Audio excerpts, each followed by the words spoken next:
Take a moment to find a comfortable position, shifting your weight until you feel completely supported by the surface beneath you. Allow your eyelids to grow heavy, letting them gently close as you turn your attention inward. There is nowhere else you need to be right now.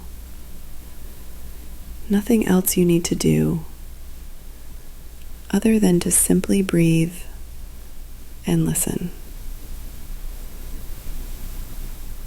Let the day's events drift away like leaves floating down a slow-moving stream, watching them disappear around the bend, leaving you in a space of quiet stillness. As you settle into this relaxation, we begin a journey into the landscape of the human mind, exploring a feeling that is as ancient as it is complex. We are going to speak about the concept of limerence, specifically as it manifests within the structured, often mundane environment of our work lives. But we will not approach this with clinical harshness or judgment. Instead, we will look at it through a lens of compassion, understanding the soft, shimmering mirage that the heart sometimes builds in the most unlikely of places. Imagine, if you will, the atmosphere of a quiet office in the mid-afternoon. The air is cool and still, regulated by the gentle hum of ventilation systems that breathe for the building. There is a rhythmic quality to this space, the soft, tactile sound of fingers tapping on keyboards, the distant, muffled chime of a telephone, the low murmur of voices in a corridor.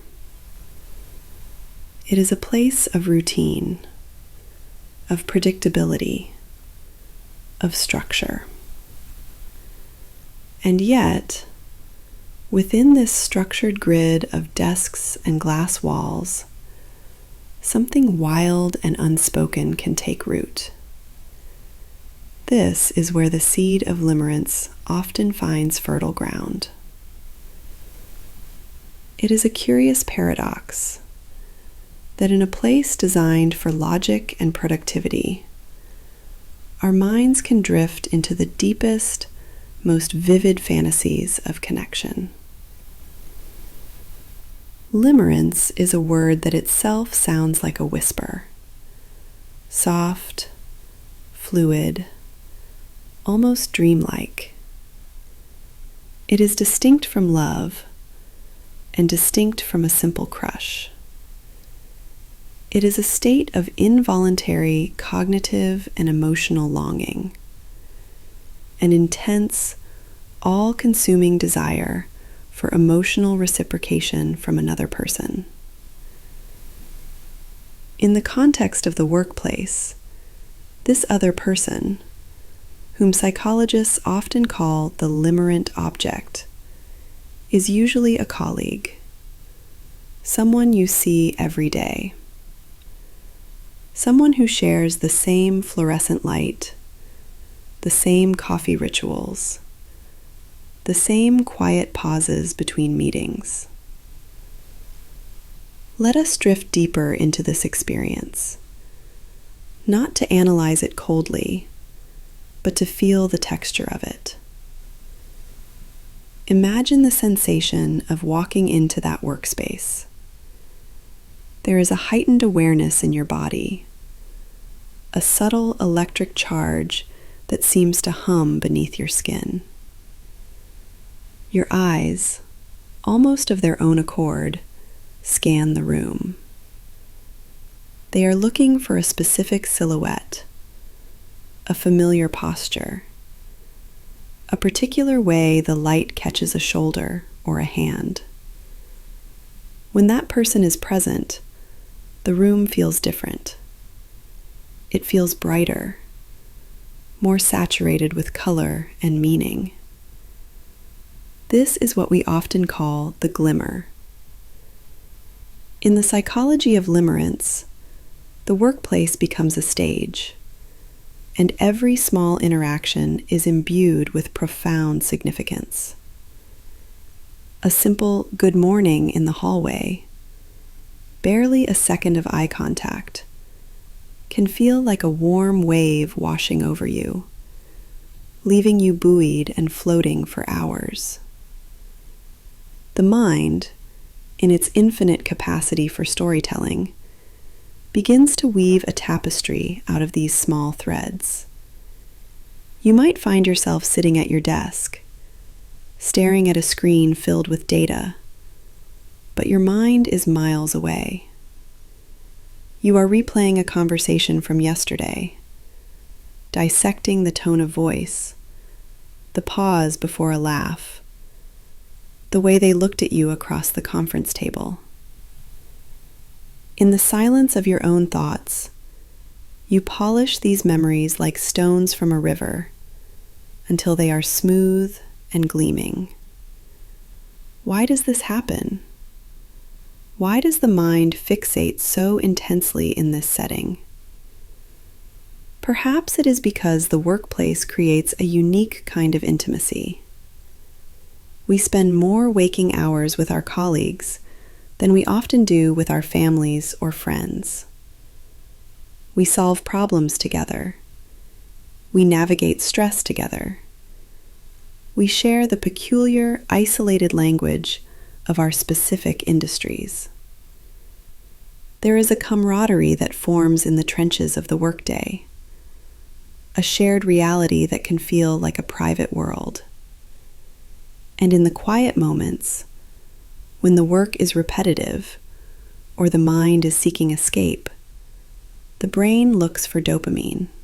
It looks for a spark. The person who becomes the focus of limerence offers a dazzling escape from the gray routine. They become a source of uncertainty in a predictable world. And the brain, fascinatingly, loves uncertainty. It is the fuel for the limerent fire. Consider the feeling of anticipation. In a workplace, interaction is often intermittent. You do not know when you will see them next. Will they walk by your desk? Will they be in the break room when you go to pour a cup of tea? This unpredictability creates a powerful psychological rhythm, a variable reward schedule that keeps the mind hooked, waiting, hoping. It is a gentle ache, a sweet sorrow that feels almost like a physical weight in the chest, warm and heavy. As you breathe in slowly and breathe out, visualize the concept of the halo effect. In the state of limerence, the object of your affection is bathed in a golden light. Their flaws are blurred, softened by the lens of your longing. You might notice the way they hold a pen and find it incredibly elegant. You might hear them sigh and interpret it as a sign of a deep, soulful complexity that only you can understand.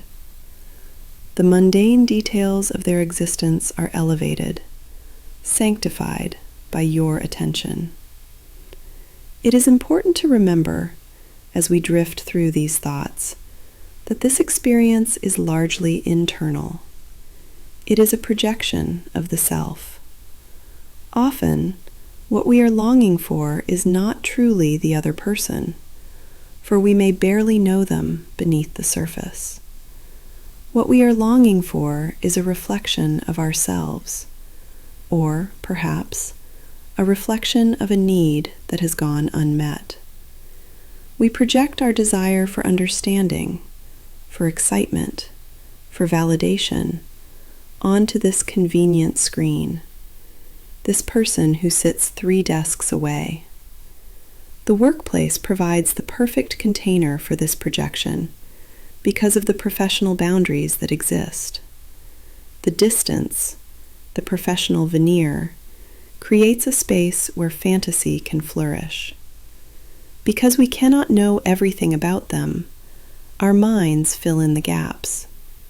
We paint a portrait of who they are, using the colors of our own deepest desires.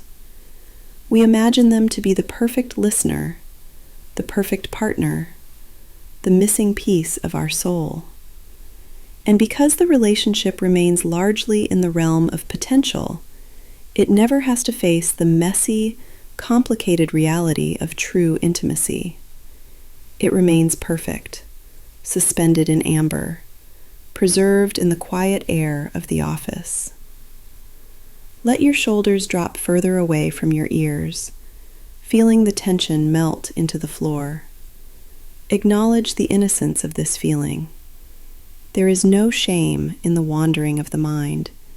It is simply the heart trying to find a rhythm, trying to find a connection in a lonely world. Limerence is, in many ways, a testament to our capacity for hope. It is the spirit reaching out, trying to touch something beautiful, even if that beauty is largely a creation of our own making.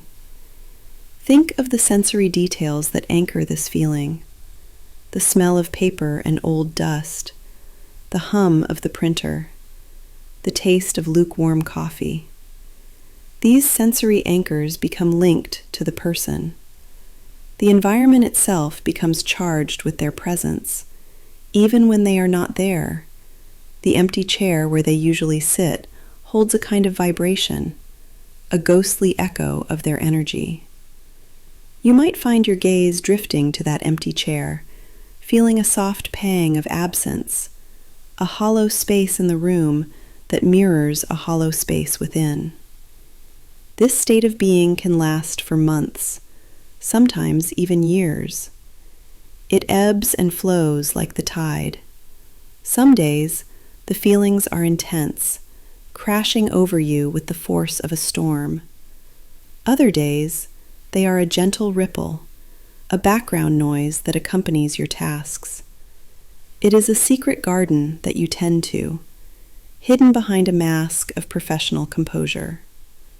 On the outside, you are discussing deadlines and deliverables. On the inside, you are walking through a lush landscape of emotion, guided by the North Star of another person's presence.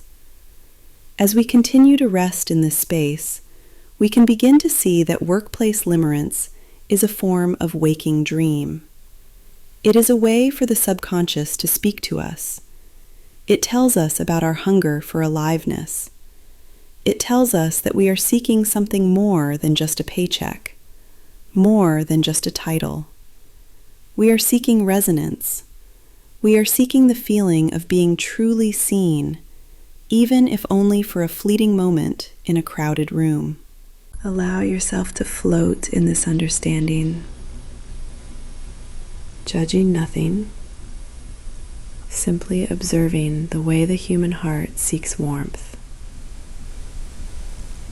Like a flower turning its face toward the sun, even through the glass of a window, even in the filtered light of a quiet afternoon.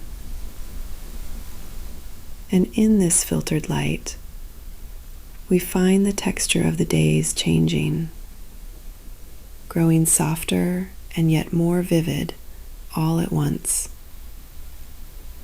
The workplace, usually a landscape of gray routines and predictable rhythms, begins to hum with a different frequency. It is no longer just a series of tasks to be completed, or a clock to be watched until the evening release.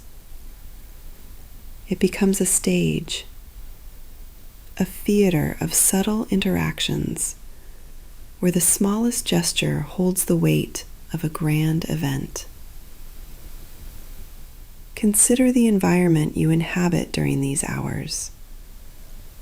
The hum of the air conditioning, the low murmur of voices in the corridor, the rhythmic clicking of keyboards like distant rain. In a state of neutrality, these sounds are merely the soundtrack of obligation. But when limerence takes hold, when that deep emotional resonance begins to vibrate within the chest, the environment transforms. The mundane becomes charged with possibility.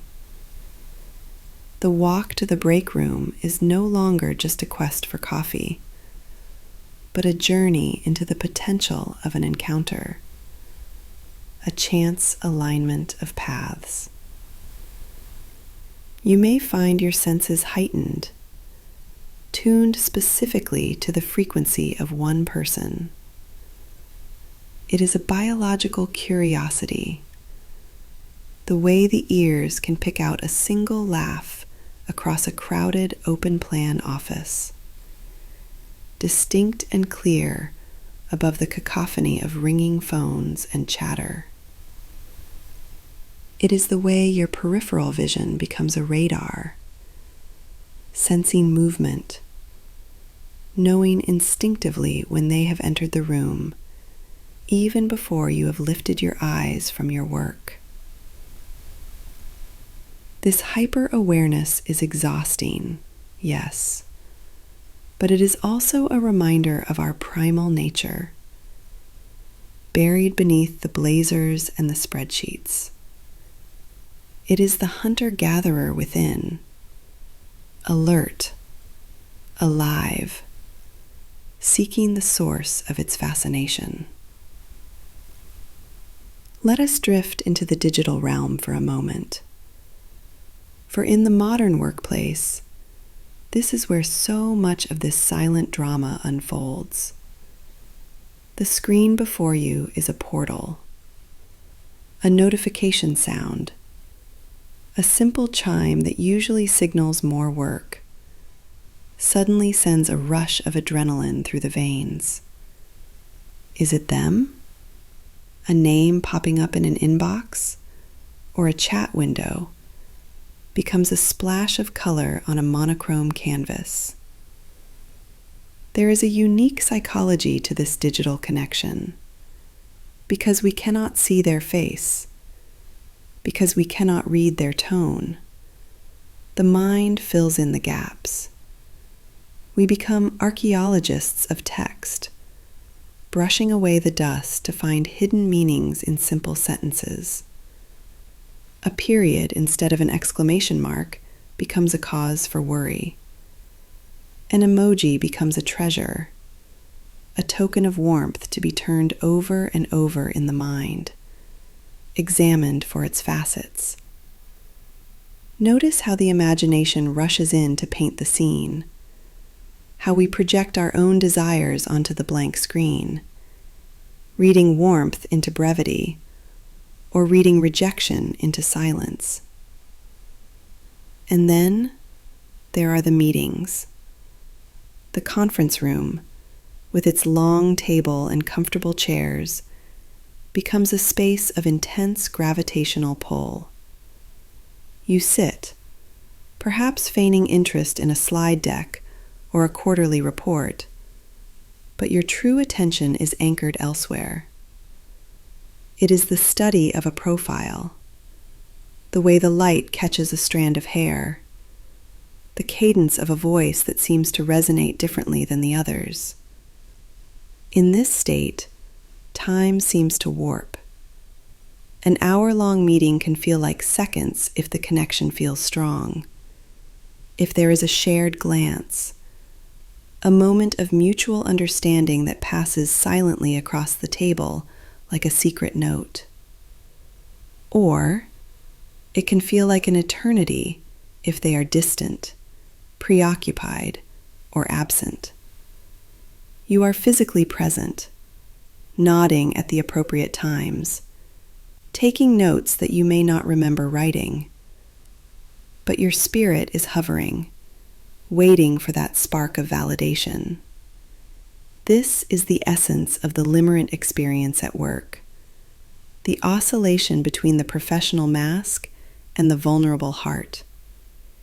It is the contrast between the sterile lights of the office and the lush, overgrown garden of your internal world.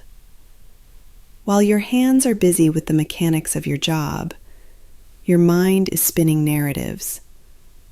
You replay conversations from yesterday, editing them, improving your lines, wondering if they laughed because they were polite or because they felt that spark too.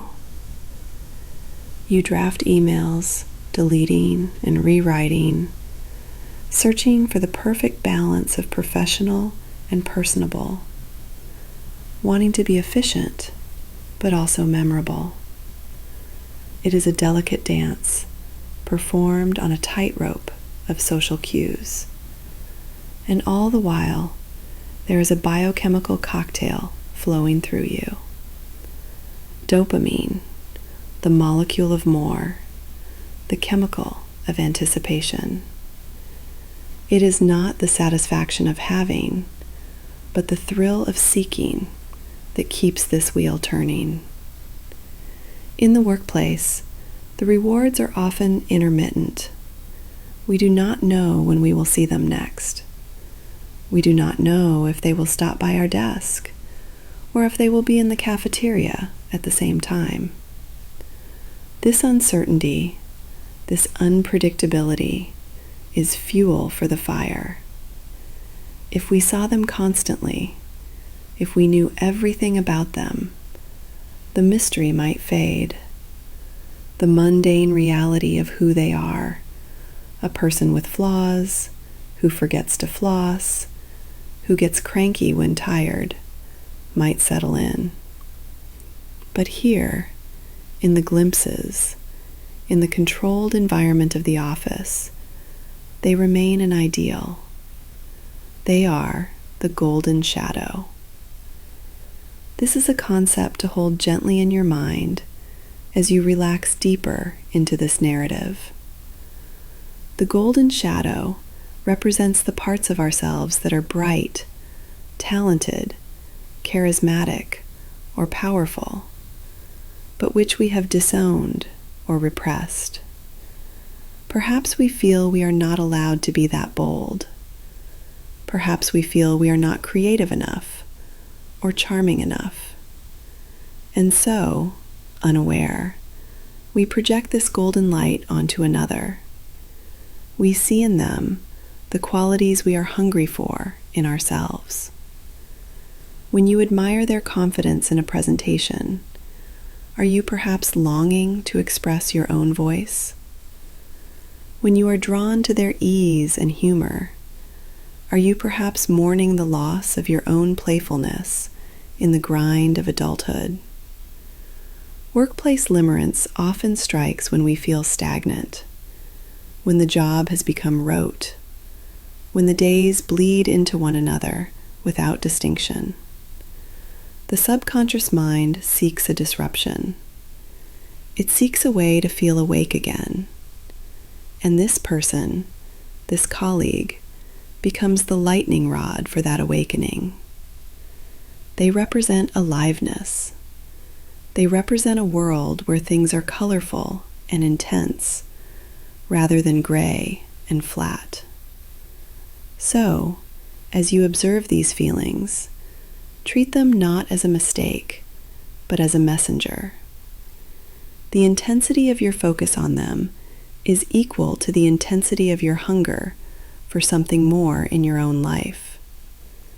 The office walls cannot contain the vastness of your spirit, and so your spirit has latched onto a symbol, a beacon to guide it through the fog of routine. Let us float for a moment in the sensation of the glimmer, that micro moment of connection that sustains the fantasy for days. It might be a shared joke during a stressful deadline. It might be a compliment on a piece of work. In the desert of the mundane, these drops of water are sweet, intoxicating. You may find yourself hoarding them, collecting these small interactions like precious stones, taking them out to examine them when you are alone, polishing them with your memory until they shine brighter than they did in reality. It is a form of self-soothing. In a high-stress environment, or perhaps a lonely one, the mind creates a sanctuary. You retreat into the what if. What if we went for a drink after work? What if we were working on a project alone? These parallel universes run alongside the reality of spreadsheets and invoices. They are ghost stories we tell ourselves to make the day pass, to add a layer of magic to the concrete and glass. Breathe into this realization with no judgment, only a soft awareness. You are not foolish for feeling this. You are a human being seeking connection in a landscape designed for efficiency. You are a heart beating in a room of machines. The Limerence is a testament to your capacity to feel, to dream, to want. It is the ivy growing over the brick wall, relentless, seeking the sun, turning the hard edges of the workplace into something living, something breathing. As the day in this narrative winds down and the office lights flicker, the intensity may shift. The departure, the good night, the transition from the shared space back to the solitude of your private life. There is often a sweet sorrow in this separation, a feeling of pressing pause on a movie you are desperate to finish. You pack your bag, you shut down the computer, severing the digital lifeline, and you step out into the evening air. But the narrative does not end at the door. You carry the ghost of the day with you. The conversations replay in the quiet of your commute. The feelings settle, deeper now, less frantic, more like a low tide, resting, waiting for the return of the water. You are aware that this cycle is taking energy, that it is a loop of anticipation and analysis. But for now, just for now, it feels better than the numbness of having nothing to look forward to.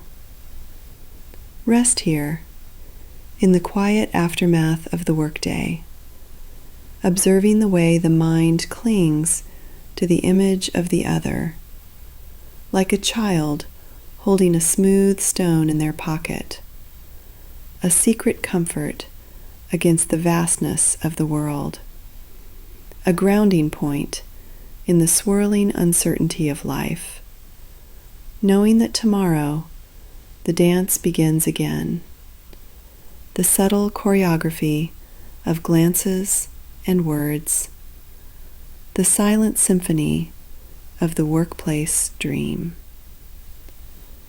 As the distance grows between you and the physical building, observe how the tether stretches, becoming thinner, lighter, with every mile that passes between your sanctuary of home and the arena of work. The sun has dipped below the horizon now, painting the sky in shades of indigo and soft violet, colors that signal the end of striving and the beginning of being. The engine hums, or the train wheels find their rhythmic cadence, a steady, hypnotic percussion that encourages the mind to unspool. You are moving away from the stage, away from the performance. The lights of the office are extinguished in your mind, leaving only the afterglow of that singular connection. It is natural to feel a gentle ache here in the transition. The mind wants to stay in the loop, to dissect the laughter shared by the coffee machine, to analyze the tone of a closing remark, searching for hidden meanings like a beachcomber sifting through sand for sea glass. But let us gently guide the mind away from the analysis and toward the feeling underneath it.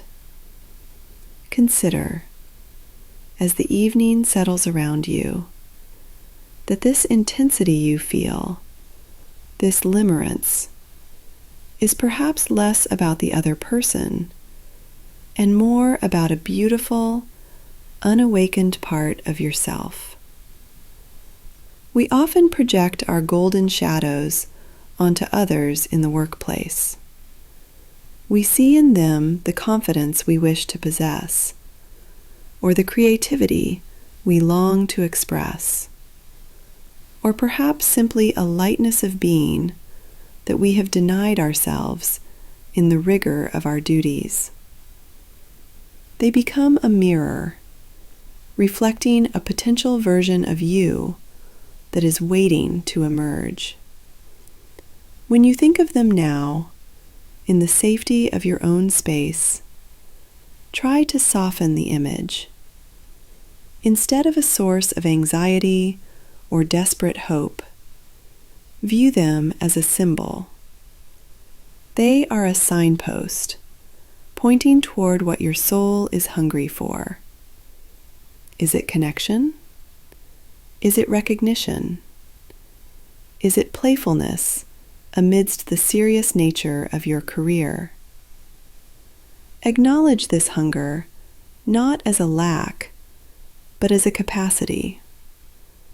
The fact that you can feel this deeply, even in the sterile environment of a workplace, is a testament to the vibrancy of your heart. You are not broken for feeling this. You are vividly, beautifully alive. Now, you arrive at your door. The key turns in the lock, a solid mechanical sound that marks the final boundary. You step inside. The air here is different. It does not carry the static charge of unspoken words or the hum of fluorescent lights. It smells of your life, your books, your comfort.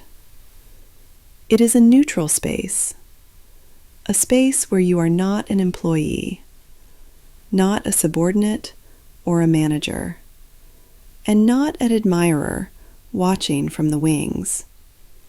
Here, you are simply you. Move through the ritual of return slowly. There is no rush. Shed the clothes of the day, the armor you wear to face the world. Feel the texture of softer fabrics against your skin. Loose, forgiving, warm. With each layer you remove, imagine you are peeling away the expectations of the day. You are washing away the glances, the emails, the subtle tensions. You are reclaiming your own energy, calling it back from the corners of the office where it has been scattered. Call your spirit back from their desk. Call your thoughts back from their commute. Gather yourself up, like gathering wildflowers from a field, until you are holding the whole of yourself in the present moment. As you settle into the evening, you may feel the urge to reach out, to check a device, to seek one last hit of dopamine, a digital reassurance that the connection still exists. Acknowledge the impulse, bow to it gently, and then let it pass like a cloud drifting over a moon. You do not need to check. The narrative is paused. Nothing will change between now and the morning. You are allowed to lay the burden of hope down. You are allowed to stop waiting. Prepare a warm drink, or simply sit in the soft illumination of a lamp. Watch the steam rise, curling into the air, distinct and then disappearing. This is the nature of our thoughts and the nature of our workdays. They rise, they take shape, and then they dissolve into the vastness of the night. Let us look at the concept of limerence one last time through the lens of compassion. It is often described as an addiction or an affliction, but tonight, let us view it as a creative force. Your mind has built a cathedral out of small moments. You have woven a tapestry out of glances. This shows the incredible power of your imagination. You are a creator, and now you can turn that creative power inward. You can use this warmth, this fire that has been kindled by another, to warm your own house. Imagine the energy you have been directing toward them, a bright golden stream of light. Visualize it gently curving back, returning to you. It flows into your chest, filling your own heart with warmth, self-acceptance, and peace. You are the source of the feeling. The other person was merely the spark, but you are the fire, and you can keep yourself warm. The night deepens. The world outside grows quiet. The demands of the workplace feel distant now, like a story you read a long time ago. The urgency fades. The what-ifs and the if-onlys lose their sharp edges, becoming smooth and round, manageable. You are safe here. You are whole. You do not need the validation of a colleague to be complete. You do not need a workplace romance to make your life cinematic. Your existence is already rich, filled with the quiet dignity of being. As you move toward sleep, let the final chords of the day slacken completely. Imagine the workplace as a ship that has sailed over the horizon. It is gone for now. You are standing on the shore of your own dreams. The sand is cool beneath your feet. The rhythm of your breathing matches the rhythm of the tide. Slow, steady, eternal. Inhale, drawing in the peace of the present moment. Exhale, releasing the ghost of the office. Inhale, accepting yourself exactly as you are.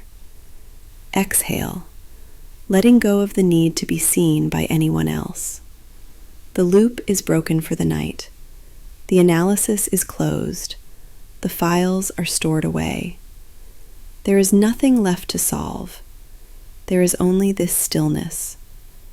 There is only the comfort of the bed, the weight of the blanket, the sanctuary of the mind at rest. Tomorrow, the dance may begin again. Or perhaps it will be different. Perhaps you will walk in with a new sense of self, carrying the secret knowledge that you are the author of your own feelings. But that is for tomorrow. That is a future that does not exist yet.